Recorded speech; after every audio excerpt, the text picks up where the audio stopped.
大変な一日でな。すこぶる機嫌が悪いんだよ。Hello tout le monde, bienvenue dans ce nouvel épisode de l'ASP.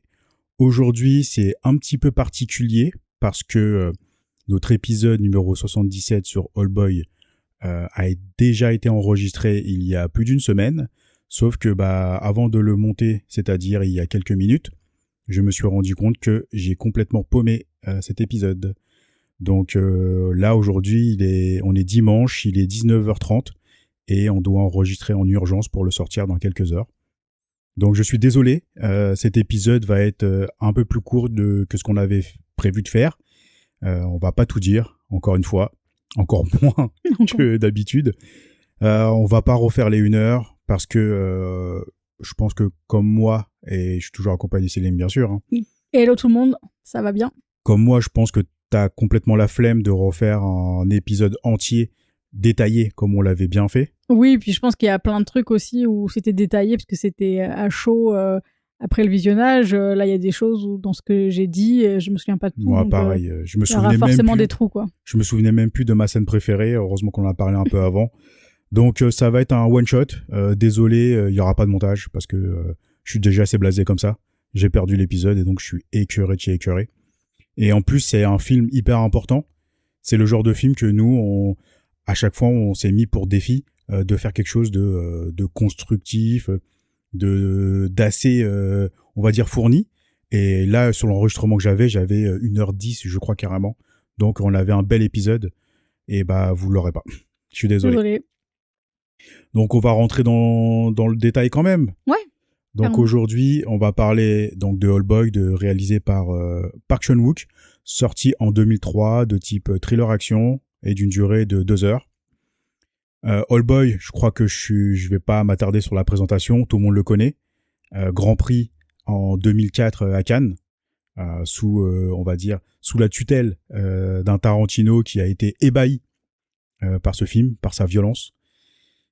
Est-ce que quelqu'un s'en doutait de voir Tarantino s'extasier devant ce genre de film? Pas de surprise. Et voilà, donc il n'a pas remporté la Palme d'Or cette année parce qu'elle a été remise au film de Michael Moore. C'est ça, Mike? Fahrenheit 9/11, je crois. Ouais. Un truc dans le genre. Je suis désolé, j'avais noté tout ça pour l'autre épisode et là, je l'ai plus. J'ai plus sous les yeux. Et donc, c'était ce film-là. Et voilà, un peu plus tard, on a appris que pour Tarantino et certains, le choc de cette année, c'était bien évidemment Oldboy, mais que décerner la palme à Fahrenheit, c'était quelque part quelque chose de politique, vu le contexte géopolitique avec la guerre en Irak. C'était quelque chose d'important à cette époque-là, donc c'est normal qu'il ait remporté cette palme d'or à l'époque, même si aujourd'hui elle est complètement oubliée, contrairement à Oldboy. Donc voilà, c'est tout ce que je peux dire pour son chemin aux Oscars, à la Palme d'Or, même s'il a eu beaucoup de récompenses derrière, il a été comment on dit ça, primé, merci. Et donc il a été ultra reconnu aussi dans le monde. Aujourd'hui, c'est devenu un film culte. Et donc voilà, on va essayer de dire le maximum de choses quand même en si peu de temps. Mais et je voulais aussi appuyer avant tout sur le fait que c'est une adaptation d'un manga japonais. Donc dessiné par Nobuaki Minegishi et scénarisé par Garon Tsuchiya. Et c'est un manga qui est sorti en 1996. Et Park Chan-wook a décidé de s'approprier ce manga pour en faire une adaptation ultra libre. Et on reviendra là-dessus en fin d'épisode, je pense, pour comparer légèrement ce qui est authentique au manga et ce qui ne l'est plus. Et donc voilà, je pense que j'ai un peu tout dit sur cette scène d'intro-là. Qu'est-ce que t'en penses? Ça me paraît très bien. Et oui, juste avant que tu nous résumes le film, tu l'avais choisi pour le podcast. Est-ce que tu te souviens pourquoi? Oui, tout à fait. On avait fait Bittersweet Life et j'avais envie de rester en Corée et dans ce genre d'ambiance très thriller, très noir, comme ils savaient très bien le faire les Sud-Coréens à l'époque. Donc voilà. Comme on avait déjà fait Sympathy for Mr. Vengeance, je voulais le faire dans la continuité, donc faire la trilogie dans l'ordre. Bien sûr, ouais. Donc je me suis dit autant le choisir là pour qu'on puisse après continuer le reste de la trilogie sans voilà, qu'on soit bien carré sur l'ordre. Et puis, voilà. C'était vraiment purement égoïste. J'avais envie de rester dans ces ambiances-là. Et comme je sais qu'Oldboy, c'est une valeur sûre, j'y suis retournée avec grand plaisir. Oui, valeur sûre avant visionnage ou c'est ton avis Ah oui, valeur sûre arrêtée. Parce que là, le film, on l'a vu, donc forcément, c'est pas un avant-séance. On va pas balancer une bande-annonce et puis passer sur la pré-séance. Donc, on peut d'ores et déjà dire que c'est un film qu'on a tous les deux adoré. Ah oui, complètement. À nouveau, parce que c'est pas le premier visionnage. On l'a vu maintes et maintes fois. C'est toujours un classique. Mais avant ça, résume-nous le film. Bah oui, tout à fait. Avec plaisir. Donc, on suit Odessu, qui est un père de famille un peu absent. Il est en soirée beuverie et il se fait arrêter par les flics. Donc, on va le rencontrer, découvrir le film où il essaye de tant bien que mal, essayer de prouver aux flics qu'il peut sortir. Il arrive à sortir et quelques heures plus tard, il se fait enlever. On ne sait pas pourquoi. Il passe 15 années en captivité. On ne sait pas pourquoi il a été enlevé et du jour au lendemain, il est libéré. Donc pendant sa captivité, la seule chose qu'il avait en lien avec l'extérieur, c'est une petite télé. Et au moment où il sort, il va un peu mener une croisade pour découvrir qui c'est qui l'a enfermé, pourquoi, et aller se venger parce que il n'était pas très content de passer 15 ans en captivité. À juste titre, j'ai envie de dire. Je comprends aussi. Donc voilà, une fois qu'il sort, il va essayer de découvrir tout ça et aller se venger pour comment dire ? Pour se venger. Voilà, il n'y a pas de raison en fait. Vengeance pour la vengeance. Exactement. Bon, on est quand même dans la trilogie Vengeance. Voilà, c'était un peu le principe. Du grand Park Chan-wook. Donc forcément, ça va finir en bain de sang. C'est ça. Un bon bain de sang. Donc voilà, ton avis ? Ah bah moi j'ai toujours adoré. C'est un excellent film. Je surkiffe l'histoire. Je trouve ça très bien écrit. Les acteurs et actrices sont géniaux. Tout fonctionne super bien. Donc oui, non, franchement, il n'y a rien à dire. C'est vraiment parfait, quoi. Rapidement, c'est quoi les points que tu as retenus le plus ? Moi, ce que j'aime beaucoup, c'est le rythme, déjà. Je trouve que l'entrée, justement, en matière de... on le découvre lui. C'est un personnage aussi assez antipathique au début, en fait. On sent que, en gros, il a préféré aller se bourrer la gueule qu'aller à l'anniversaire de sa fille. Donc tout de suite, ça le met un peu dans une position de... c'est pas un personnage avec lequel tu as envie d'être en empathie. Et en fait, le fait qu'il soit enfermé et de voir aussi la montée de sa folie, on va après, par contre, pour le coup, avoir beaucoup d'empathie pour lui et beaucoup ressentir tous ces enjeux, en fait, psychologiques et de vengeance. Et moi, j'aime beaucoup l'évolution, en fait, des personnages. Et notamment, le traitement de la vengeance, le traitement après sur la fin avec le plot twist. En gros, dès qu'il va découvrir en fait la raison pour laquelle il a été enfermé, c'est vraiment il va passer par toutes les étapes du deuil qu'on peut avoir. Donc en gros, il fait le deuil de la situation où il avait un peu cet inconnu et il va se retrouver avec passer par la colère, le déni, la négociation, la résignation jusqu'à l'acceptation finale. Et c'est dans un temps ultra court et c'est magistralement bien joué en fait. Donc moi, je retiens vraiment ça, en fait. L'écriture, le rythme de l'histoire et une performance de fou. Et toi ? Moi, ce que je retiens en premier abord, donc oui, évidemment, moi, c'est toujours un chef-d'œuvre. Oldboy, c'est un classique et ça le restera toujours. C'est le film sud-coréen qui a fait, qui a fait bousculer les codes du cinéma en tout genre, par le plot twist déjà, qui restera légendaire. Traumatisant. Ouais, carrément. Je pense qu'au niveau trauma, on est placé très très haut. Ouais. Et moi, ce que je retiens toujours actuellement de ce film, c'est la mise en scène de Park Chan-wook, les transitions avec les horloges, tout ça. Il adore jouer avec ces transitions pour basculer d'une scène à une autre sans forcément passer par des fondus ou quoi que ce soit. Mais c'est un truc qu'il a su maîtriser au fur et à mesure de ses films. Oldboy, on est encore au début de sa carrière, mais quand on regarde ce qu'il fait récemment avec après les Mademoiselles ou des trucs comme ça, on sent que c'est quelque chose qui le tient à cœur de faire ce genre de transition magique. Moi, je dis magique parce que j'ai pas d'autre terme, parce que moi, quand je vois ça, je vois waouh, c'est du génie, quoi. Et un vrai parti pris, quoi. Ouais, complètement. Et moi, un élément que j'aime beaucoup aussi dans sa mise en scène, c'est les moments où les personnages vont se figer. Donc, ils vont être dans une action. Donc, soit tu as une action très rapide et à un moment, tout le monde s'arrête. Soit, en fait, tu commences la scène et tout le monde est arrêté et il va juste se passer un jeu de regard, un petit truc. qui va après déclencher la machine et tout le monde va se mettre en action. Et j'aime bien en fait ces petites secondes au début d'une scène qui va mettre une ambiance différente. C'est pas juste t'arrives dans une scène en plein bourrinage, t'as un petit moment de calme, t'as un petit moment de suspension là, et après pouf ça part. Est-ce que tu parles de sa façon un peu de décadrer parce que moi, ce que j'ai en tête là, c'est des scènes où en fait on va cadrer une scène et puis t'as quelque chose qui va venir se glisser dans le plan et en général c'est quelque chose qui va se passer qui est toujours un peu cringe. Et moi, c'est sa façon de décadrer. Je sais pas si on dit comme ça. Moi, je trouve que c'est des plans que je vois pas souvent au cinéma où en fait on va se concentrer sur une image au départ et à partir de cette image-là, on sait pas ce qui se passe réellement et après on va voir un personnage ou un élément se glisser dans le cadre et là tu dis ah ouais ok d'accord je comprends où il veut en venir quoi. Comme pas un exemple voilà parce que j'arrive pas à expliquer avec des termes parce que je suis pas non plus techniquement calé en langage cinéma, mais par exemple la scène dans l'ascenseur quand tu vois le plan fixe sur la petite dame avec son chien et tu la vois tu sens qu'elle a peur, qu'elle est pas à l'aise et là tout de suite tu vois le personnage de Choi Min-sik venir se glisser dans le cadre en rampant oui en fait il a oui parce que ça fait 15 ans qu'il a pas vu de meuf et donc là il était en chien quoi littéralement et donc on le voit se glisser comme ça et en fait je trouve que c'est un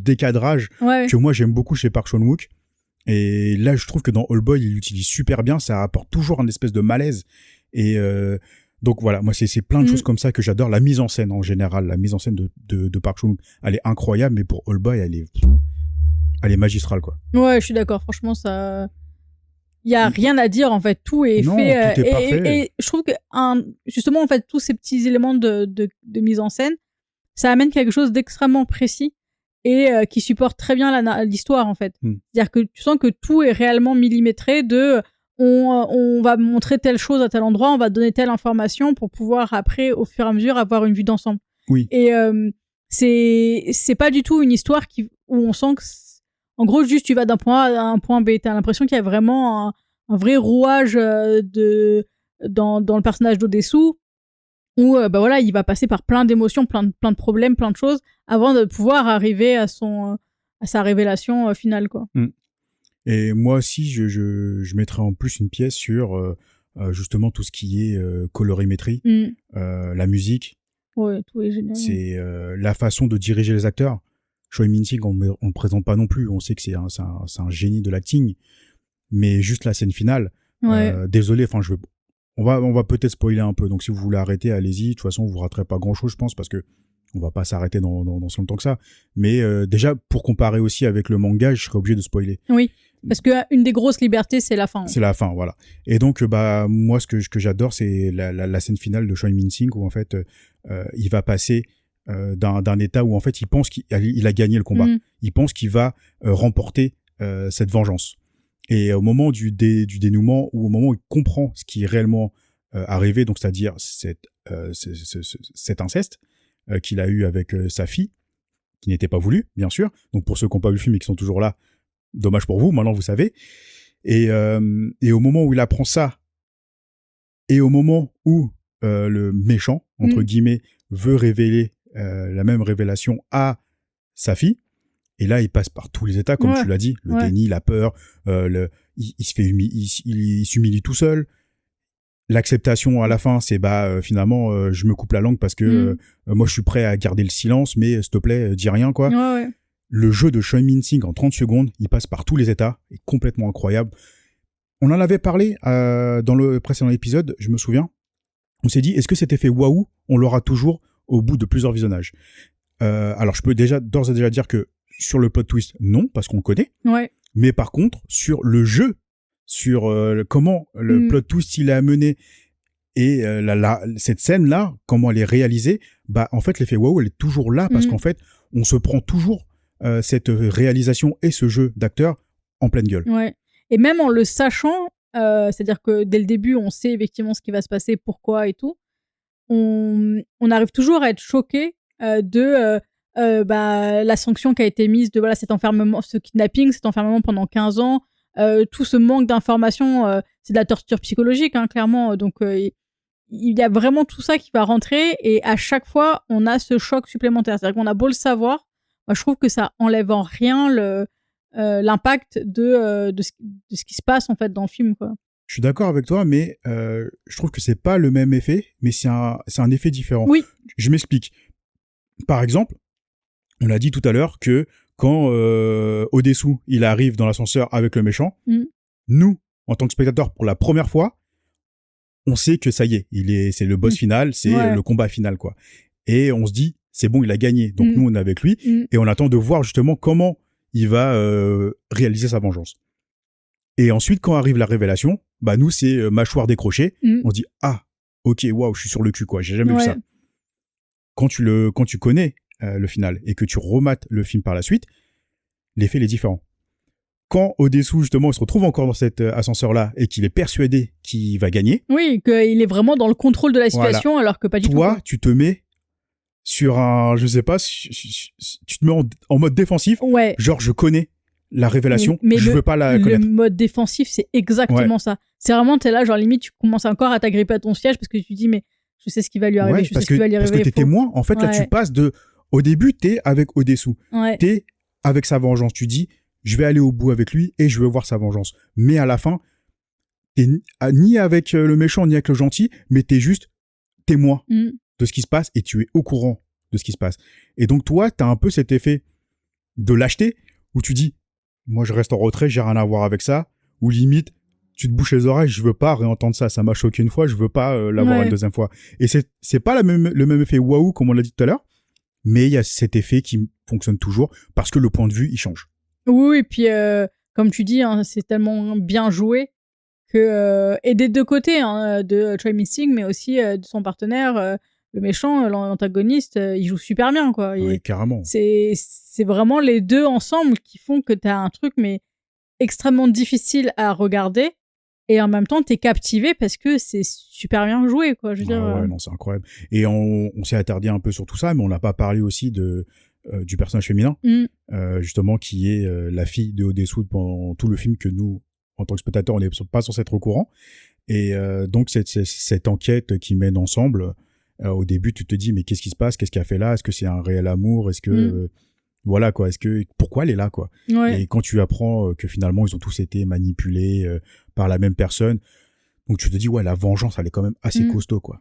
Ouais. Bah, disons qu'il a bien...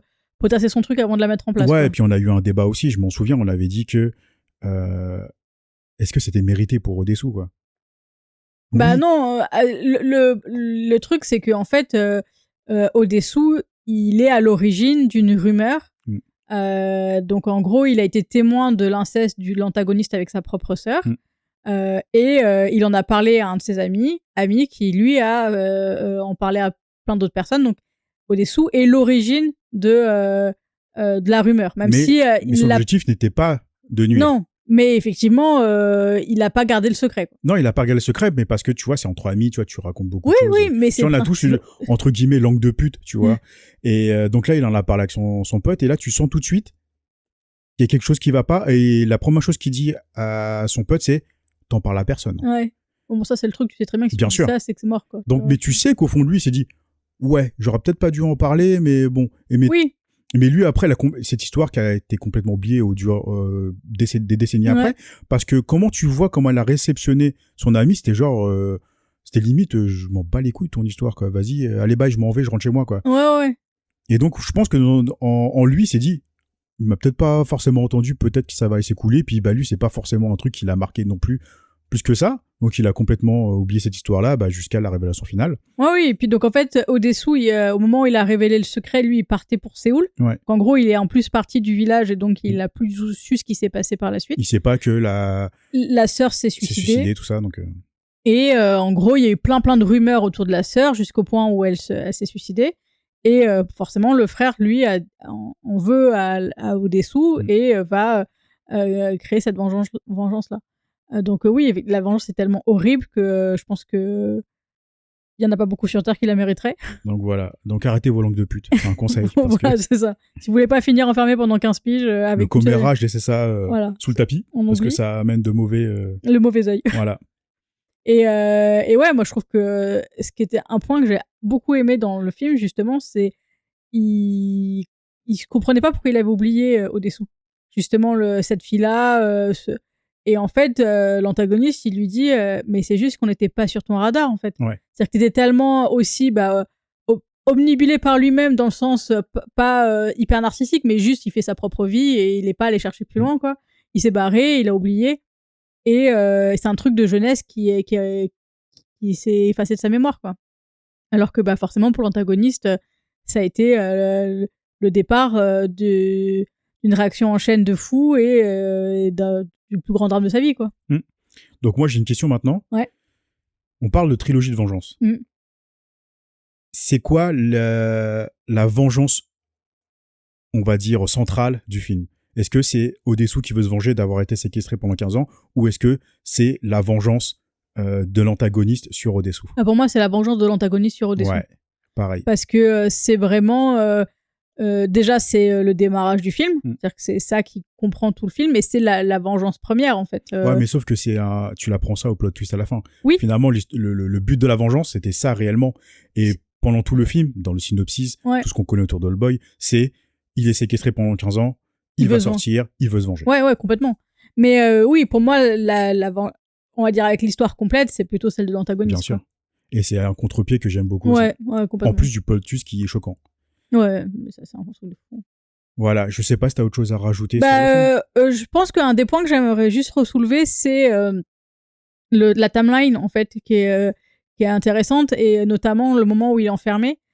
Ça correspond, donc ça se passe à peu près dans les années 80, et il est enfermé 15 ans, et ce laps de temps correspond aussi à des gros changements socio-économiques et politiques de Corée, donc notamment le bond vers l'international que la Corée a eu, la modernisation, donc le bond dans la modernisation. Oui, la modernisation de la Corée du Sud. C'est ça que je cherchais. Et donc, en fait, lui, il va vivre ça à travers sa petite télé. Ouais. Et il va aussi, notamment, après, vivre des événements personnels, dans le sens où il va découvrir le meurtre de sa femme, et que c'est lui qui est censé être le premier suspect de ce meurtre-là. Donc, je trouve qu'en fait, le temps qu'il a passé, déjà, j'aime énormément cette phase-là où, en fait, il est enfermé, parce que ça montre plein de choses. Et il y a aussi, justement, ce côté de... le choix de mis avec la réalité coréenne fonctionne bien, quoi. Et moi, il y avait un point que je me suis fait durant ce visionnage-là, c'est que dans mes souvenirs, c'était un film qui était ultra dense, tu vois. Il y avait beaucoup de choses. Et quand j'ai vu la durée du film, 2 heures, je me suis dit, merde, j'ai toujours l'impression que le film a duré au moins 2h30, tu vois. Ouais, je suis d'accord. Tellement c'est dense, c'est consistant, il y a tellement de choses. En plus, je pense qu'avec le plot twist à la fin, ça rajoute encore en plus une lourdeur, mais dans le bon sens du terme, bien sûr. Oui. Et c'est bizarre parce qu'en général, quand tu passes du bon temps devant un film, t'as l'impression que le temps il passe trop vite et que t'as l'impression qu'il a duré beaucoup moins de temps que la durée originale. Et là, c'est l'inverse. Je serais incapable d'expliquer pourquoi, mais peut-être parce que c'est quelque chose. Ouais, comme je l'ai dit, c'est tellement dense que t'en prends plein la gueule tout le temps, en fait. Ouais, et puis moi, je pense que c'est surtout le génie de Park Chan-wook, autant sur la réalisation que sur l'écriture, où en fait, il arrive à mettre énormément de choses, avec beaucoup de ramifications, plein de sujets très riches, en peu de temps, en fait. C'est-à-dire qu'il n'a pas besoin de mettre 3 heures ou 30 minutes pour présenter un personnage. Oui, mais tu vois, tu parlais de la scène où il est séquestré. Moi, dans mes souvenirs, j'ai l'impression qu'elle a duré la moitié du film. Exactement, c'est ce que j'allais dire. Et pareil. Et après, je sais pas si tu veux qu'on vienne aux scènes préf, parce que moi, ça peut faire un lien avec ça. Oui, vas-y. Moi, ma scène préférée, pour le coup, c'est la scène d'intro. C'est-à-dire qu'on va avoir 10 minutes de film, à peu près, hein, je schématise, mais en gros, on a 5 minutes qui est une nuit de Odessou, où il est bourré au commissariat, un peu en dégrisement, et où il se fait enlever. Et après, on a un peu plus de 5 minutes sur son enfermement. Et t'as l'impression de prendre les 15 ans comme lui. Et t'as l'impression de prendre les 15 ans comme lui. Ouais. Et je trouve que c'est extrêmement bien parce qu'il arrive à jouer en très peu de temps avec une temporalité très longue. Et pourtant, on le voit physiquement, autant lui que sa chambre d'hôtel se décrépir. On voit la torture psychologique, la torture physique.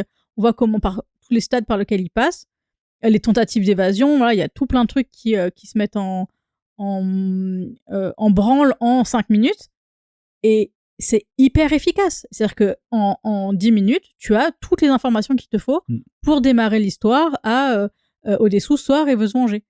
Et libérer plutôt et veut se venger. Et je trouve que c'est aussi un point qui est important parce qu'il y a énormément de films, je trouve, aujourd'hui, qui prennent beaucoup de temps pour mettre en place l'histoire et il n'y a pas forcément toujours besoin.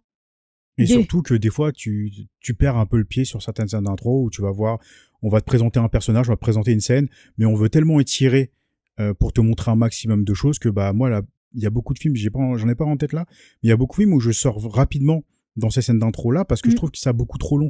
Et la preuve avec Oldboy, c'est que comme tu l'as dit, en 5 minutes tout est plié et t'as l'impression d'être au courant de tout ce qui s'est passé en 15 ans. Oui, et les 5 minutes de départ avec le commissariat, en fait, il va juste parler de sa fille, parler de plein de petits trucs comme ça. Et là, c'est du commissariat. Et tu comprends. Et tu connais le personnage. Tu connais le personnage, tu comprends ses failles, tu comprends effectivement qu'il y a plein de choses pour lui qui vont pas, mais tu vois quand même aussi son attachement à sa femme, à sa fille, à son ami.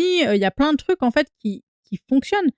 Et où après, par la suite, t'as pas besoin d'avoir eu une scène où tu le vois dans son quotidien avec sa fille qui va la chercher à l'école, qui mange en famille ou qui se dispute avec sa femme ou des trucs comme ça. Ce qui aurait été fait dans la majorité des films. Ouais, et moi je trouve que c'est ça une réelle qualité d'écriture où t'arrives tout de suite, limite c'est le temps de ton générique quoi, tu vois, clairement je crois que c'est limite ça, la scène du commissariat c'est le temps du générique. Ouais, je pense. Et ça fonctionne, c'est ultra efficace et t'as pas besoin de plus. On n'a pas besoin de connaître toute sa vie à Odessou pour comprendre ce qui se passe en lui, en fait.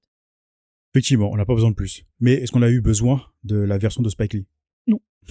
Voilà. Est-ce qu'on va en parler ? Non. Voilà. Je ne développerai pas. Voilà. Très bonne transition pour finir cet épisode. Ouais, ça me paraît quoique, bien. moi, j'ai pas dit ma scène préf. C'est exactement ce que je voulais te demander. Mais j'en ai déjà parlé. En fait, ma scène préf, c'est la révélation finale. Ouais. Quand Odessou il est au courant de pourquoi l'autre son ancien pote, cet antagoniste a décidé de se venger. En fait c'est le jeu de Choi Min-sik à ce moment-là. C'est 30 secondes magistrales parce que à ce moment-là moi je me décompose comme lui en fait. Donc c'est cette scène-là. Voilà. Ouais, c'est très bien. Une note 5. Oui, 10 sur... je l'ai fait la même à l'autre épisode. 5 sur Letterboxd. Je suis trop mindfucké Letterboxd, donc 10 sur 10. Moi, j'ai aucun problème avec 10.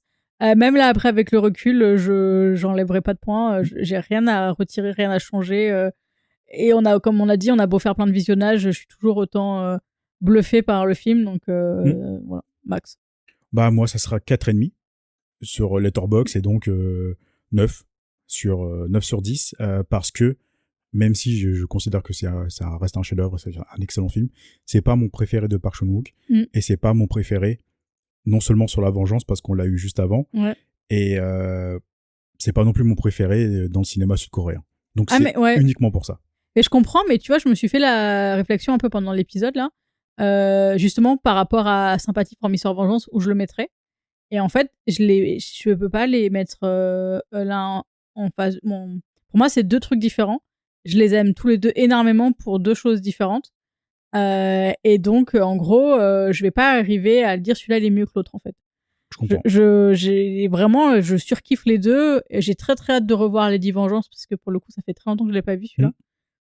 Et pour justement pouvoir continuer sur la lancée. Ouais, moi j'ai hâte de le voir aussi parce que j'en ai parlé avec beaucoup de personnes et il y a beaucoup de personnes qui ont revu Lady Vengeance et qui le mettent vraiment très très haut dans la trilogie Vengeance. Ouais. Alors que moi c'était l'inverse, c'est le moins bon des 3 entre. Et je fais des gros guillemets parce que j'adore les 3 et parce que Sympathie for Mr. Jean pour moi il est un poil devant Oldboy, mais ça c'est purement personnel. Ouais. Donc j'ai hâte de le revoir et me refaire un autre avis pour savoir si je dois le monter d'un cran, si je dois le mettre à pied d'égalité avec toute la trilogie. Je pense que ça sera comme ça. Parce que comme tu l'as dit, c'est des films qui sont diamétralement opposés sur les thématiques et sur la façon de réaliser, même si on a toujours la patte Park Chan-wook. Mais je sais pas, j'ai hâte. Non, puis les thèmes, moi je trouve sont tellement forts quoi, qui sont amenés aussi.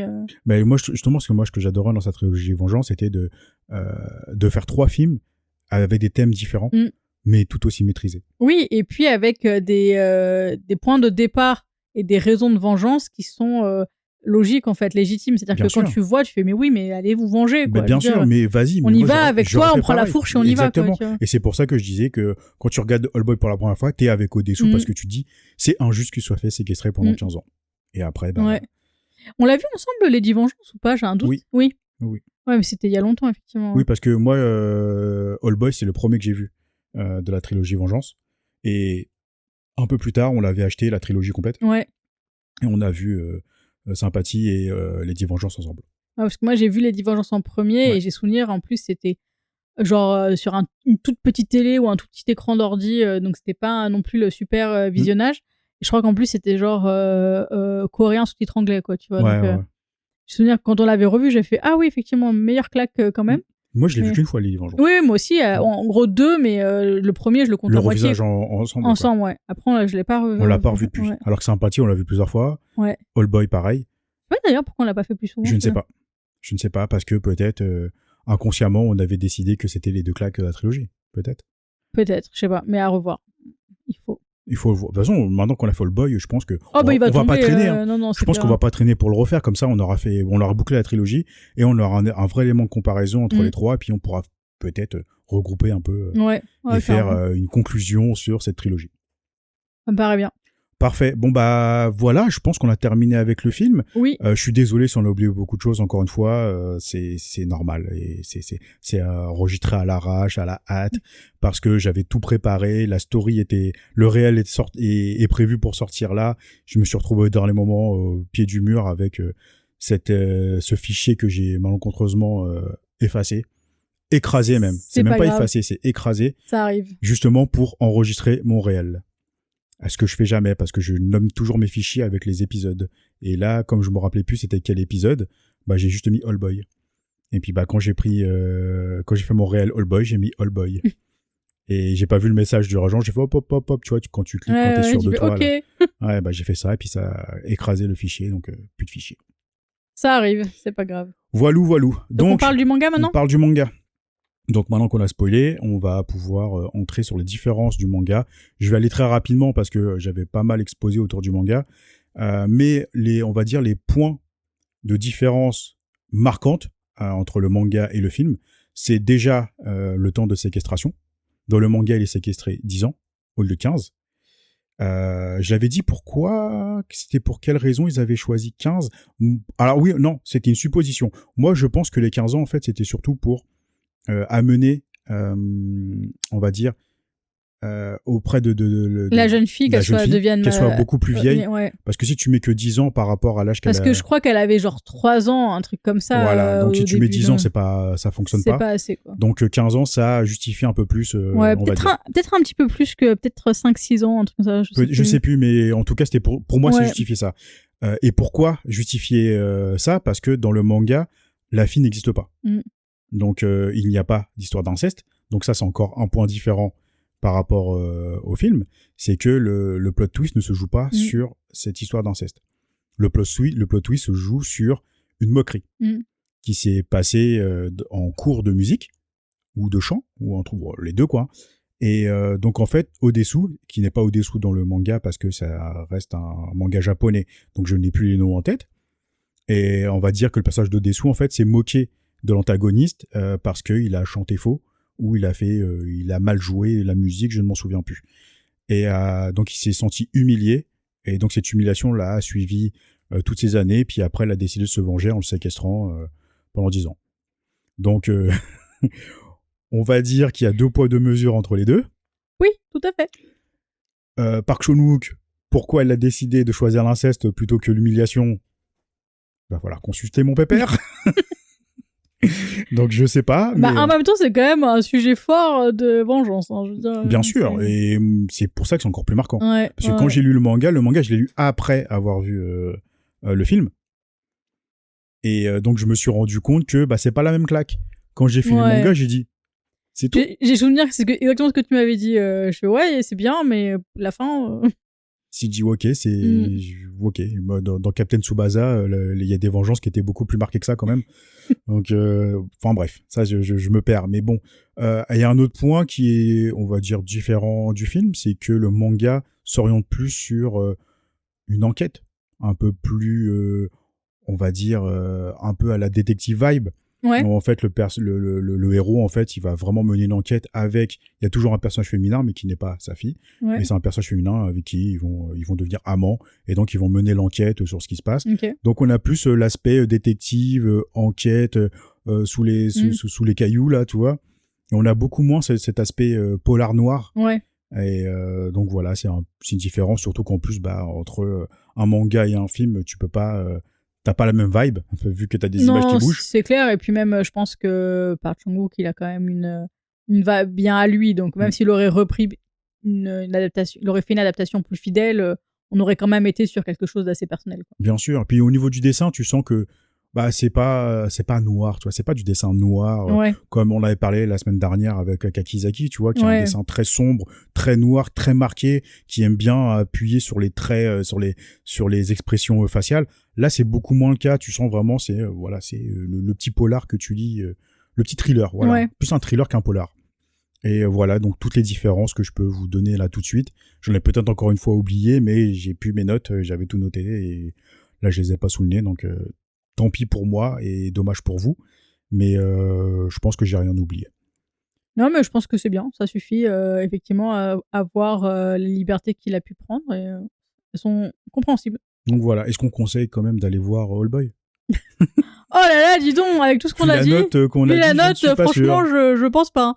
Non, oui, allez-y. Je veux dire, après, j'ai envie de dire quand même, ça cible s'abstenir. Alors, si vous êtes arrivé jusque-là, vous êtes spoilé, donc j'ai envie de dire, vous aurez déjà peut-être des trucs, mais il y a quand même des scènes graphiques, il y a quand même aussi forcément la thématique qui est très dure. Donc, en fonction de vos, comment dire, de vos sensibilités, vous faites attention, ouais, parce que c'est un film assez sombre quand même, et donc ça peut être choquant. Nous, ça nous a choqués, même si on était, on va dire, aguerris à cette époque. Donc, ça nous a quand même décroché la mâchoire, et ouais, c'est indispensable. Par curiosité, allez quand même jeter un œil au manga, vous allez voir, vous allez retrouver pas mal de trucs au début par rapport au film, et je trouve que l'histoire, en fait, elle se suit quand même très bien. Mais bon, le plot twist, après, libre à chacun. Il y en a, je sais, qui l'ont beaucoup aimé. Il y en a qui ont été surpris, comme moi. Ouais. Et donc, si vous l'avez sous la main, allez-y. En plus, c'est réédité aujourd'hui chez Naban en 4 volumes. C'est 4 gros volumes. C'est compilé, quoi. Et l'édition, elle est assez plaisante à lire. Donc, voilà. Moi, je sais que jusqu'au plot twist, j'ai passé un bon moment à le lire. Donc, ça se lit quand même. Ok. Donc, morale de l'histoire, harcelez pas les gens parce que vous allez risquer de finir enfermés. Donc, faites pas de ragots. Et puis, vous moquez pas des gens, sinon, ça va pas. À part si vous aimez les raviolis. Voilà. Vous voulez bouffer des raviolis tous les jours pendant 15 ans, ça peut être une idée. Voilà. Moi, j'aime bien, mais je suis pas sûr de... Ouais, 15 ans, ça fait long quand même. 15 ans, ça fait long. Putain, pendant tout le film, j'essaie de m'imaginer bouffer la même chose pendant 15 ans. J'ai Parce presque que même si tu les aimes, tes raviolis au début, à la fin, t'en peux plus, quoi. J'avais presque les dents du fond qui baignaient tellement ça m'écœurait, quoi. Ouais, puis même, tu le vois, tu sens que lui, il les mange, c'est juste pour survivre, quoi. C'est clair. Cette fois-ci, on va pas piocher, parce qu'on l'avait déjà fait. Ouais. Et on va juste dire que c'était à moi de choisir. Et c'est moi qui devais imposer le pays. Exactement. Et j'ai imposé la Corée. T'as imposé la Corée. Et donc, tu as choisi. Et j'ai choisi un film qui, j'espère, fera déclic par son titre. C'est La légende de la libido. C'est ça. On a testé une nouvelle théorie. Après Van Damme, est-ce que le sexe marche mieux ? Voilà. Et j'en mettrai ma main à couper. Et on verra par rapport au clic. Mais bon, donc du coup, la semaine prochaine, ce sera La légende de la libido. Une comédie sud-coréenne complètement méconnue. Que moi j'ai eu en physique sur Vinted à partir d'un lot, je crois, je ne sais plus. Donc on va aller voir ça. J'avais choisi d'autres films, on va dire, dans la catégorie érotique, que je garde sous le coude au cas où le sexe ça fait cliquer. Et j'en mettrai toutes les semaines. Non, on fera autre chose. Je ferai aussi, toutes les semaines. Lundi, Van Damme, vendredi, sexe. Entre deux, on va trouver la bonne formule. On va trouver. Donc voilà, désolé encore pour cet épisode à l'arrache. J'espère quand même que vous allez apprécier. Justement, donnez-nous un peu plus de force. Cliquez à donf. Likez. Dites-nous. Bravo les gars, c'est bien quand même. Parce que franchement, honnêtement, je suis carrément écœuré. Ouais, c'est normal. Mais t'inquiète pas, c'est pas grave. Complètement dégoûté d'avoir perdu ce fichier-là. En plus, All Boy. Ouais, j'avoue. Ça nous est déjà arrivé dans le podcast de perdre des fichiers. Enfin, moi surtout, parce que c'est moi qui les monte. J'en ai perdu 2 ou 3, mais les 2 ou 3 qu'on l'a fait, c'était des films, je dis, c'est pas grave. Et on avait Pluie Noire, je crois, quand même, qui était un peu compliqué à refaire. On avait Pluie Noire, effectivement. Ouais, on l'a refait, mais on l'a bien refait. Ouais, c'est vrai. Et il y avait d'autres films finalement, on l'a pas sorti. Et je me suis dit, c'est pas grave. Mais là, je me suis dit, putain, c'est All Boy. Ouais. Et je me suis dit, pourquoi pour All Boy? Pourquoi pas pour La Légende de la libido, par exemple, tu vois? Oui, celui-là serait passé plus inaperçu, quoi. Et voilà. Donc, dommage. Et puis, j'espère que vous aurez quand même apprécié. Je pense qu'on a dit l'essentiel. Je pense aussi. Et le but, c'est de dire qu'on a aimé. Donc... C'est ce que j'allais dire. Le but, c'est de prouver qu'il faut aller voir All Boy. Voilà. Donc, on s'arrête ici.